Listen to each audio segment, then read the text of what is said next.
کہ ہم کہتے ہیں کہ ان ذرائع کو استعمال کرنا چاہیے دین کی تبلیغ کے لیے، کیبل یا الیکٹرانک میڈیا کو، اور خیر کے حصول کے لیے پھر ان کے سامنے بھی آنا پڑتا ہے دیکھنے کے حوالے سے. تو مولانا دوسری طرف یہ ہے کہ ایک حساس مسلمان اب کسی بھی چینل پہ آپ بیٹھیں، خبروں کے لیے بیٹھ جائیں، تو وہاں پہ مطلب غیر محرم خواتین کے حوالے سے وہ تھوڑا سا وضاحت فرما دیں کہ یہ کس طرح سے یہ خبروں کے لیے. یہ تو بیٹا بری باتیں ہیں ان کی، تو ہم اجازت نہیں دے سکتے، دین کے بالکل خلاف ہیں.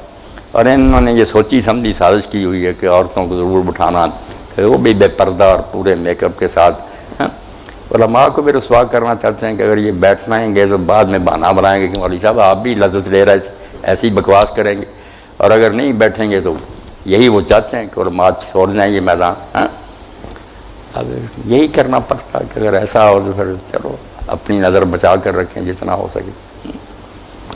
کام یہ کرنا چاہیے، اور اس کا بڑا اثر بھی ہوتا ہے.